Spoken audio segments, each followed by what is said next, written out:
అంటే ఒక cinema, 2 cinema, 3 cinema, 4 cinema, 5 సినిమాలు, 6 సినిమా, 8 సినిమాలు తీశాను. స్టిల్ ప్రతి సినిమాకి నన్ను నేను ప్రూవ్ చేసుకోవాల్సిన పరిస్థితో, లేకపోతే నన్ను వీళ్ళు జడ్జి చేయాల్సిన పరిస్థితితో కనపడుతున్నప్పుడు తెల్లారి లెగిస్తే మనం ఫోన్లో ఉంటాం, చూడకూడదు అనుకుంటూనే చూస్తుంటాం.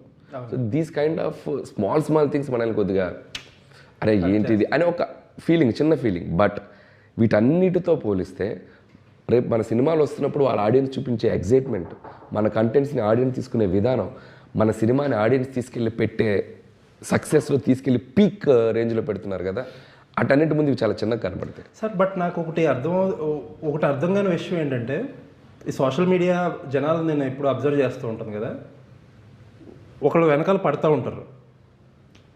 వాడు సక్సెస్ డెలివర్ చేసి వాళ్ళు రాంగ్ అని ప్రూవ్ చేశారంటే వాడిని అప్రిషియేట్ చేయరు, కనీసం సైలెంట్ అయిపోతారు.